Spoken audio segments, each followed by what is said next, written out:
대부분의 모든 고등 종교들의 핵심적인 요소 중에 하나는 바로 경전입니다. 그래서 모든 핵심 고등 종교라고 불리는 종교들은 다 경전을 가지고 있어요. 그래서 경전이 있느냐 없느냐를 보면 그 종교가 소위 고등 종교냐 하급 종교냐를 구분지을 때 중요한 요소 중에 하나로 삼는 게 경전입니다. 다 모든 종교는 제사장이 있습니다. 제사를 드리는 제사장이 있어요. 소위 샤머니즘도 제사장이 있죠. 무당. 그러나 경전은 없어요. 샤머니즘은 경전이 없습니다. 경전이 없어요. 그냥 뭐 나름대로 보는 무슨 주역이나 이런 건 있겠지만 그런 엄밀히 말하면은 그건 그쪽에서의 경전이 아니죠. 그러나 이 소위 종교는 경전을 가지고 있다는 거죠. 그리스도인에게 경전은 무엇일까요? 그것은 성경일 것입니다. 혹시 여러분들 중에 성경이 아니라 불경을 달달달 외우고 불경에 있는 내용을 믿는 사람이 있습니까? 근데 아이러니하게도 그런 그리스도인이 있어요. 그런 사람을 다원주의자라고 합니다. 그 사람들은 뭐라고 말하냐면, 내가 불경 경전을 읽어보니까 불경 경전이나 기독교 성경이나 똑같던데? 라고 말을 합니다. 공자의 말이나 다 비슷하던데? 근데 그 말은 다른 말로 표현하면은 똑같다는 말 속에는요, 다름을 보지 못했다는 뜻이에요. 똑같다는 말 속에는 다름을 보지 못했다라는 거예요. 남자들은 여자들의 액세서리에 대해서 구분할 줄 모릅니다. 특히 이 가방이 진짜인지 가짜인지 저는 구분할 줄 모릅니다. 그래서 물어보면 그래요. 이거 가짜야? 그러면 어떻게 알아? 그러면 다르대요. 나는 아무리 봐도 모르겠던데 결국은 모른다는 얘기는 뭐예요? 똑같네 라고 말하는 저는 사실은 볼 줄을 모르는 거죠. 볼 줄 아는 사람은요, 아는 거예요. 로고가 좀 달라다.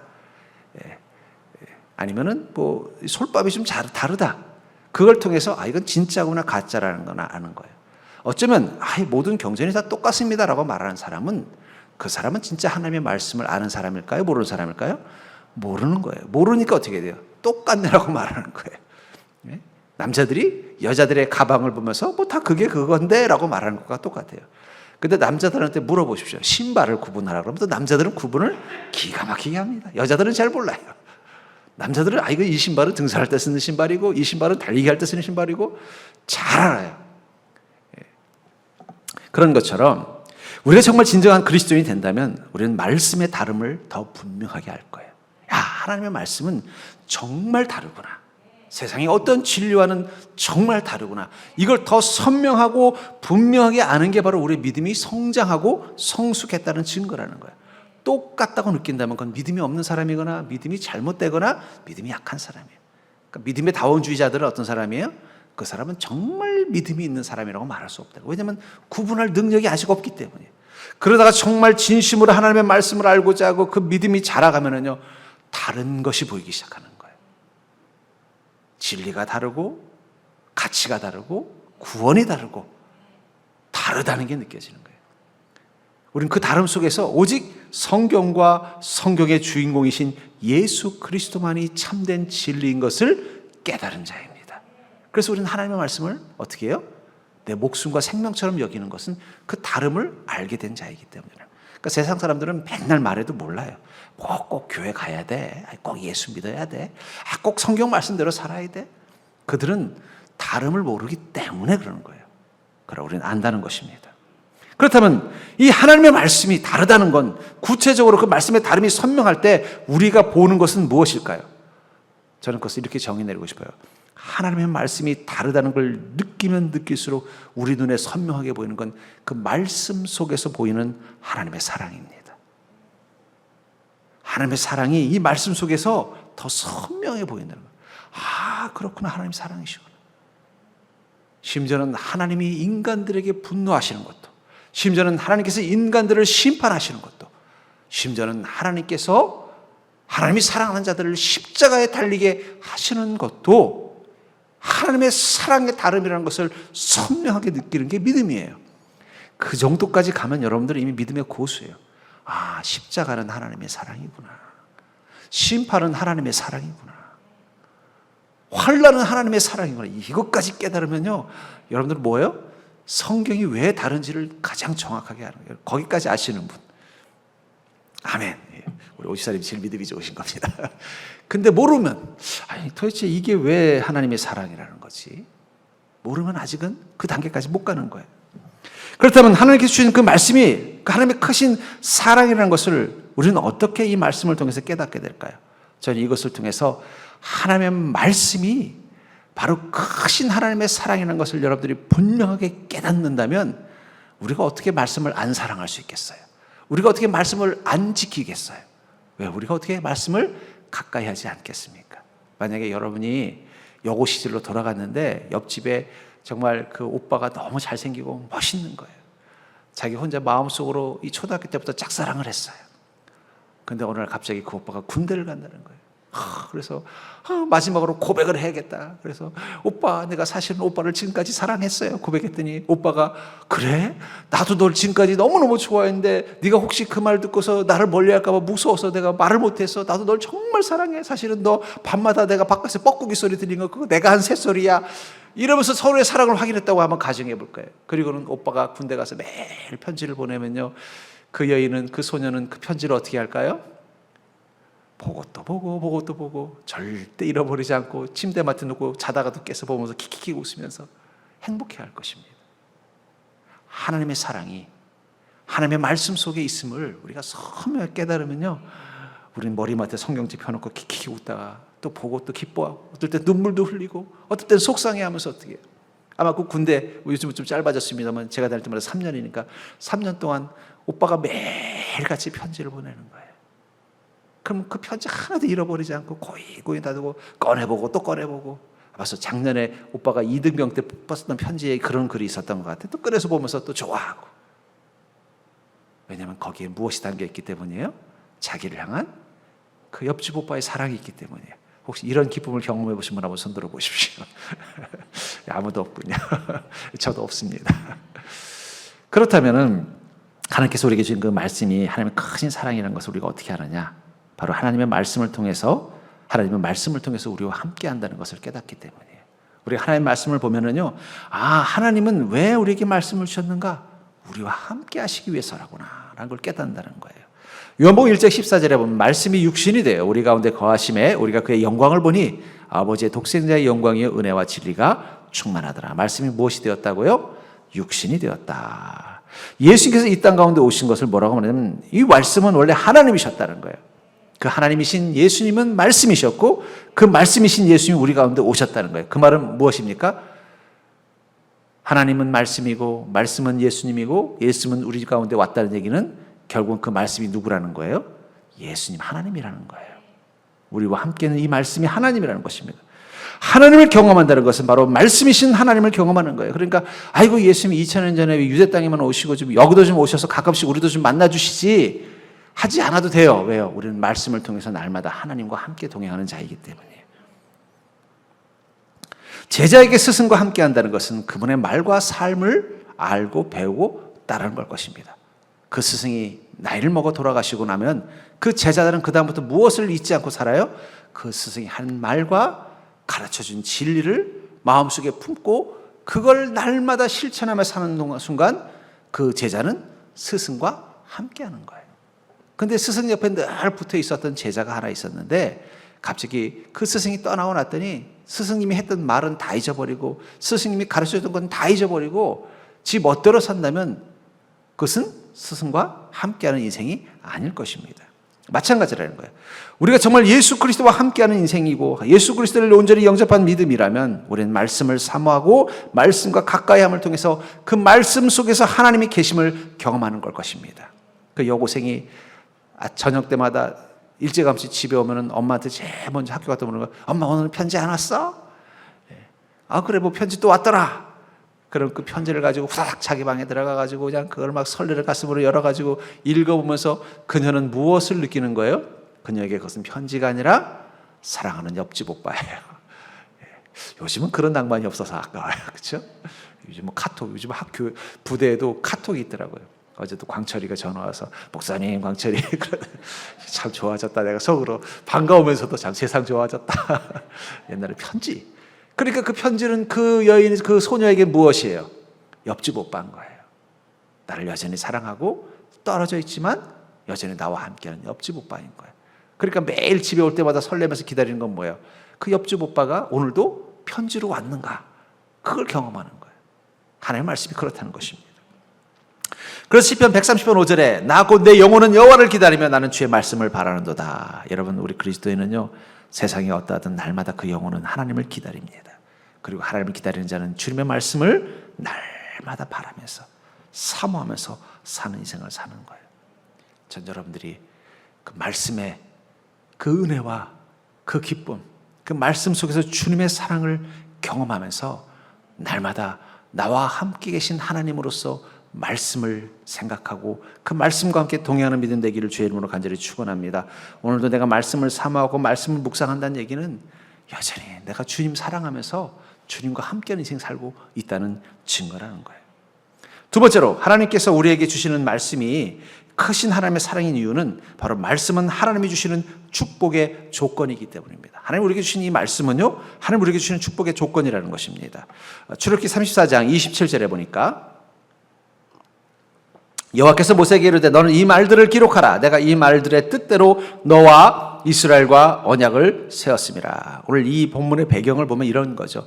하나님께 시내산에서 모세를 통해서 하나님의 말씀 계명을 주셨습니다. 그런데 이스라엘 민족은 기다리지 못하고 자기들이 스스로 신을 만들어요. 그걸 보고 분노한 모세는 돌판을 깨뜨려버리고 하나님 앞에 배교한 자들을 심판합니다. 그리고는요, 다시 하나님께 속죄하면서 하나님 용서해 주십시오. 그랬더니 하나님께서 무엇을 말씀하신 거예요? 내가 다시 너에게 기회를 주겠다. 그리고 무엇을 말씀하신 거예요? 또 돌판을 하나 갖고 와라. 내가 처음에 너에게 준 그 말을 다시 기록하겠다라고 말해서 이 이야기가 되는 거예요. 그러면서 27절에서 뭐라고 말하냐면 이 말들을 내가 가지고 있는 이 두 번째 돌판에다 기록하라는 거예요. 내가 이 말들의 뜻대로와 너와 이스라엘과 언약을 세웠습니다. 이 말을 공동번역에서는 이렇게 번역하고 있습니다. 여호와께서 모세에게 이르셨다. 나는 이 모든 말을 기록하여 두어라. 내가 이 모든 말을 조건으로 삼고 너와 이스라엘 백성과 계약을 맺는다. 뭐라고 말하고 있어요? 여기 야훼라고 번역되어 있으면 야훼나 여호와는 같은 말이에요. 우리로 치면은 뭐라고 할까요? 마르크 뭐 이렇게 발음하는 것처럼 발음 차이라고 보시면 됩니다. 다른 뜻이 아니에요. 그냥 발음 차이예요. 근데 이 모든 말을 조건으로 삼는다. 그 모든 말을 기록하여 두라. 하나님께서 말씀을 주신 것을 바로 모든 말이라고 표현하고 있는데 이 모든 말을 조건으로 삼아서 어떻게 해야 된다는 거예요? 너와 이스라엘 백성과 계약을 맺겠다라는 거예요. 그 계약은 어떤 계약입니까? 하나님의 축복에 대한 계약, 하나님의 백성으로 삼겠다는 계약, 하나님의 구원이 임하겠다는 계약, 하나님께서 가나안 땅을 주시겠다는 계약이라는 거예요. 근데 그게 무엇을 조건으로 삼는다는 거예요? 말씀을 조건으로 삼는다. 예, 우리 집주인이신 분은 모르겠지만 저 같은 세입자들은요, 이 계약서가 되게 중요합니다. 제가 계약서에 두 가지 조건이 있어요. 첫째, 애완견을 키우지 말 것. 두 번째, 벽에다가 못질을 하지 말 것. 아이고, 이게 얼마나 불편한지 몰라요. 가끔 예쁜 강아지 보면 한 마리 키우고 싶은데 계약서에 써 있기 때문에 못하는. 벽에다 못도 못 박습니다. 저희 집에 그림이 많은 편인데도 못 박아요. 계약에 써 있기 때문에. 그게 바로 모든 조건으로라는 거예요. 하나님께서 이렇게 축복의 약속을 맺는데 그 계약서가 뭐라는 거예요? 하나님의 말씀이 계약서라는 거예요. 그러니까 왜 우리가 말씀을 사모하고 묵상해야 돼요? 그게 계약서이기 때문에 그 조건을 지켜야 어떻게 되는 것입니까? 하나님의 언약이 우리 삶 가운데 이루어지는 거예요. 하나님의 약속이 이루어지는 거예요. 여러분, 하나님은 우리에게 계약서, 이중계약서 쓰신 적 없어요. 하나님 말씀 딱 가르치면서 여기 있는 대로 사는 게 축복이라고 말하고 있다는 것입니다. 신명기 29장 9절에 보면 그런즉 너는 이 언약의 말씀을 지켜 행하라. 그리하면 너희가 하는 모든 일이 형통하리라. 이스라엘 민족을 향해 뭐라고 말하는 거예요? 이 언약의 말씀을 지켜 행하라. 여러분, 여호수아서 1장 8절에 보면은 여호수아가 이스라엘의 지도자가 됐을 때 하나님께서 어떻게 그 지도자로서의 역할을 감당할 수 있는 팁을 뭐라고 말씀하셨어요? 율법책을 내 입에서 떠나지 말게 하며 주야로 것을 묵상하여 그 안에 기록된 대로 다 지켜 행하라. 그리하면 내 길이 평탄하게 될 것이며 내가 형통하리로다. 이 말을 이미 신명기에서 하나님은 여호수아뿐만 아니라 200만 명의 모든 이스라엘 민족, 모세가 살아있던 시절 모든 이스라엘 민족에게 뭘 말한 거예요? 너희들이 앞으로 가나안 땅이나 지금도 사는 삶 속에서 주의 형통을 누리는 비결은 오직 하나라는 거예요. 이 말을 조건으로 삼으면 된다는 거예요. 그것은 바로 이 언약의 말씀을 지켜 행하는 것입니다. 여호수아가 갑자기 모세가 하나님의 부르심을 따라 떠나고 이스라엘 민족의 지도자가 됐을 때 자기가 어떻게 일을 감당해야 될지 근심과 고민이 많았어요. 거기다 지금 상황이 바뀌었어요. 광야를 계속 떠도는 것이라면야 이미 경험이 있기 때문에 그대로 하면 되는데 갑자기 하나님께서 진로를 바꿔서 이제는 가나안 땅으로 들어가라고 하는 거예요. 아마 모세가 당황했을 거예요. 제가요? 아니 모세 있을 때 하시지 왜 갑자기 모세는 저기 하나님께서 데려가시고는 제가 지도자가 왜 하필이면 저입니까? 얼마나 당황이 됐겠어요. 경험도 없는데.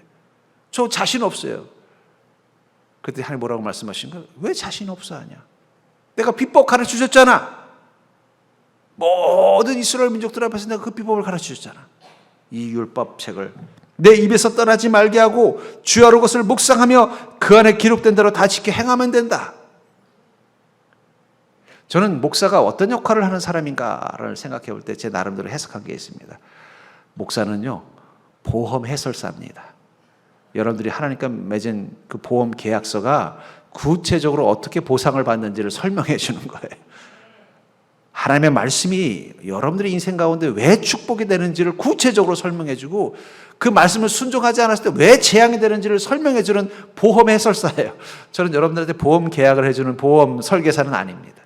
하지만 해설을 해주는 자예요.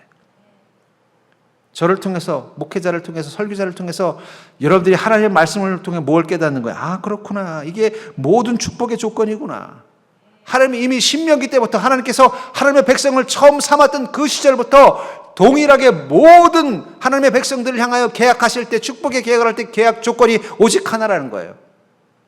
이 율법책을 내 입에서 떠나지 말게 하고 주야로 묵상하면 된다는 거예요. 그거 하나면 너는 모든 것에서 내 언약을 경험하는 형통을 경험하게 될 것이다 라고 말하고 있는 거예요.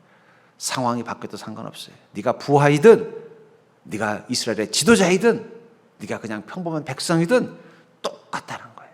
하나님의 계약서는 똑같습니다. 목사는 지켜야 될 특별 계약이, 목사는 특약이 있지 않습니다. 목사도 여러분들하고 똑같은 계약서에 사인했다는 거예요. 오직 하나, 주야로 그 말씀을 묵상하고 그 말씀대로 지켜 행하면 되는 거예요. 목사도 그런 마음 가지고 목회하는 것입니다. 여러분들도 마찬가지입니다. 똑같은 계약서라는 거예요. 중요한 거는 우리가 주님의 말씀이 하나님의 축복의 조건이라고 생각하냐는 거예요. 그것을 믿으면 어떻게 될까요? 믿으면 왜 그걸 지키지 않으려고 하겠어요? 지키는 대로 복을 주신다는데 여호수아는 그걸 안 한 거예요. 아이고 하나님, 제가 깜빡했어요. 이제야 깨달았습니다. 제가 왜 고민했는지 참 어리석네요. 그렇군요. 모세도 지금 생각해보니까 모세도 오직 하나, 하나님 앞에서 그 말씀을 주야로 묵상하고 지켜 행하려고 애를 썼군요. 그랬더니 광야에서 이스라엘 민족을 이끄는 위대한 길을 갔네요. 그 다음 저도 그렇게 하면 되겠네요. 내가 모세한테 못 배운 비법이 있나 고민할 필요가 없었네요. 모세의 비법은 오직 하나였네요. 모세도 날마다 어떻게 해요? 주야로 말씀을 묵상하면서 주님, 이런 상황에서는 이 말씀을 어떻게 지키면 됩니까? 이런 상황에서는 주님의 말씀이 무슨 뜻입니까? 이해하게 해주시옵소서. 지켜낼 수 있도록 힘을 주시옵소서. 지혜를 주시옵소서. 믿음을 주시옵소서. 그렇게 하루하루 살아가다 보니까 이스라엘 민족을 40년 동안 광야에서 무사히 인도했던 거예요. 저도 오늘부터 그렇게 하겠습니다. 그러자 하나님은 여호수아를 통해서 이스라엘 민족이 요단강을 건너가게 하시고 여리고 성벽을 무너뜨리게 하시고 가나안 땅을 정복하게 만들어 주셨다는 거예요. 그렇다면 여러분들은 말씀이 축복의 조건이라는 확신을 가지고 있습니까? 제가 말씀드렸잖아요. 보험 해설사라고. 말씀은 축복의 조건입니다. 그 말씀을 축복의 조건이라는 걸 믿고 그대로 행하면 여러분들은 천국의 보험금을 더 많이 받으실 수 있는 거예요. 더욱더 말씀을 사모하는 자 되기를 주님으로 축복합니다. 세 번째로 하나님께서 우리에게 주시는 말씀이 하나님의 크신 사랑인 이유는 무엇입니까? 그것은 바로 마음판이 준비된 자에게만 말씀이 임한다는 거예요. 절대 해볼까요? 마음판이 준비된 자에게만 말씀이 임한다. 본문 1절을 보니까 여호와께서 모세에게 이르시되 너는 돌판 둘을 처음 것과 같이 다듬어 만들라.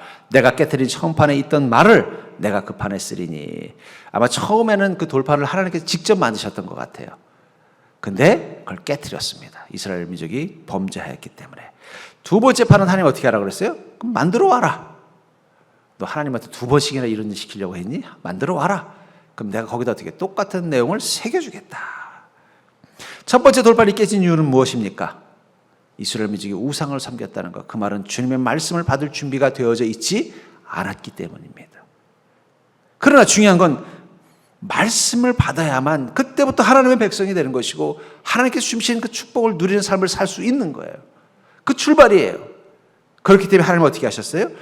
비어있는 돌판을 가져오라는 거예요. 믿음이 준비되지 않은 사람들은 돌판이 깨진 자와 같습니다. 내가 믿음으로 주님의 말씀을 받을 준비가 되어 있지 않으면요, 하나님의 말씀은 우리에게 아무것도 나타나지 않는다는 거예요. 믿음이 준비하는 것, 믿음을 준비하는 것, 그게 바로 비어있는 돌판을 준비하는 것입니다.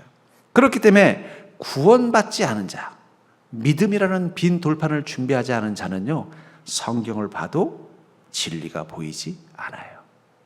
옛날에 그 도올이라는 사람이 요한복음을 막 풀어서 설명하면서, 그래서 아니 예수도 안 믿는 사람이 저걸 풀어? 그리고 제가 한번 봤더니 뭐 아니나 다를까 뭔가 요한복음을 멋지게 풀긴 풀었어요. 문학적으로도 풀었고 역사적으로도 잘 풀고 철학적으로도 잘 풀었지만 중요한 건 그 안엔 복음이 없더라고요.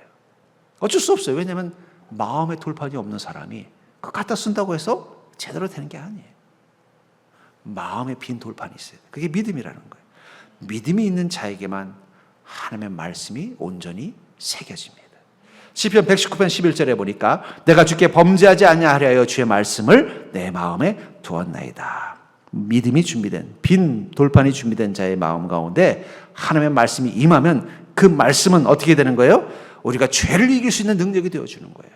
유혹을 이길 수 있는 힘이 되어주는 것입니다. 하나님 앞에 범죄하지 않는 자로 살아갈 수 있도록 만들어주는 복이 된다는 거예요. 믿음이 준비되어 있지 않으면 말씀을 창세기 1장부터 요한계시록 22장인지 28장인지 헷갈리네. 하여튼 달달달 외워도 어떻게 돼요? 그것이 자신의 죄와 악을 다스리게 만들어주지 않을 것입니다. 하나님의 복을 누릴 수 있는 방법을 못 보게 할 거라는 거예요. 제일 중요한 건 말씀을 아는 것도 중요하지만 말씀을 새길 수 있는 돌판이 준비되지 않는 거예요. 신명기 6장 6절에는 오늘 내가 네게 명하는 이 말씀을 너는 마음에 새기고, 결국 마음에 말씀을 새기기 위해서 필요한 것은 믿음이라는 깨끗한 백지와 같은 돌판이 있어야 된다는 거예요. 거기에 말씀이 새겨져야 말씀이 믿어지고 말씀을 따라 믿음을 따라 살아가게 됐을 때 그때부터 하나님의 말씀은 능력이 되고 사랑이 되는 것입니다. 마음에 새긴다는 것은 무엇일까요? 그것은 그 말씀이 우리 인생 가운데 신념이 되고 원칙이 되고 가치가 되는 것입니다. 제가 믿음을 뭐라고 설명해 줬어요? 예수 신념. 예수 신념이 믿음이에요. 왜냐하면 이 믿음이라는 단어가 너무 왜곡되기 때문에 제가 믿음이라는 말을 그렇게 풀어본 거예요. 예수 신념. 예수님이 진리고 예수님이 원칙이고 예수님의 말씀이 절대 선이라는 신념. 그게 생겨야만 바로 우리 마음판에 말씀이 새겨진 것입니다. 그것을 위해서 먼저 준비해야 되는 게 뭐예요? 빈 돌판. 근데 이 빈 돌판은 어떻게 모세가 갖게 됐을까요? 요즘처럼 어디 석재상이 있어서 그 석재상에서 저기 그리스산 최고급 대리석 하나 좀 수입하거나 아니면은 저 이스라엘의 시내산에서 가져온 돌로 만든 돌판을 주문했을까요? 아닐 것입니다. 자신이 둥글지 못한 모날고 거친 돌, 그런 하나님의 말씀을 충분히 받아 적을 만한 크기의 돌을 가져다가 직접 깎아서 말씀을 새길 수 있는 판판한 편판으로 만들었을 거예요. 우리 마음이 그래야 된다는 거예요. 우리 마음은 여러 가지 모난 부분들, 거친 부분들이 있을 것입니다. 하나님의 말씀이 새겨질 수 없는 것들을 잘라내야 돼요. 하나님의 말씀과는 일치하지 않는 것들을 잘라내야 돼요. 그래서 주님의 말씀이 온전히 새겨지고 선명하게 새겨지고 새겨지더라도 오독되지 않도록 깨끗한 마음을 먼저 만드는 게 중요해요. 그러니까 어릴 때부터 예수 믿는 사람들이 믿음이 더 클 수밖에 없는 게 어릴 때는 마음이 어때요? 백지 같잖아요. 그러니까 어떻게 돼요? 그래 예수님이 하나님이라면 그게 다 믿어지는 거예요. 근데 나이 먹어서 이미 그 마음의 돌에 여기저기 암흑에 다녀갔으면 이런 글자도 써있고 막 이러면요, 거기에 말씀 새겨봤자 이게 막 헷갈리는 거예요. 깨끗하게 비우는 작업이 돼요. 왜 주님의 말씀이 내 안에 살아 역사하지 않을까? 둘 중에 하나입니다. 깨져버린 돌판이든지 아니면 다른 것에 의해서 이미 낙서가 되고 훼손된 마음을 가지고 주님 말씀을 거기다 더 씌우듯 새기려고 하니까 이게 정확하게 오되지 않아요. 말씀을 먼저 지우셔야 돼요. 하나님의 말씀과 위배되는 것들을 내 마음속에서 다 깎아버리는 게 필요하다. 설령 어쩔 수 없이 내 마음 가운데 병든 신념들, 병든 가치관들이 또 욕망과 죄가 새겨져 있다면 어떻게 해요? 한 겹 더 깎아내면 되는 거죠. 한 겹도 깎아내면 되는 거예요. 쫙 깎아내면 돼요. 그게 죄와 욕망을 버리는 것입니다. 옛 습관을 버려버리는 거예요. 깎아내고 다시 주님의 말씀만 선명하게 새길 수 있는 빈 돌방과 같은 마음. 그걸 한마디로 이렇게 말할 것 같아요. 나는 아무것도 아닙니다. 주님이 옳습니다. 주여 말씀하옵소서. 제가 듣겠습니다. 그게 바로 빈 돌판을 만드는 작업이라는 거예요. 거기에 주님의 말씀이 새겨져야 어떻게 돼요? 그 말씀은 살아있게 되는 것입니다. 그 말씀은 능력이 되는 것입니다. 그 말씀 속에 하나님의 사랑이 있는 것을 발견하게 되는 것입니다. 그리고 그 말씀을 통해서 하나님의 사랑을 경험하게 되는 것입니다.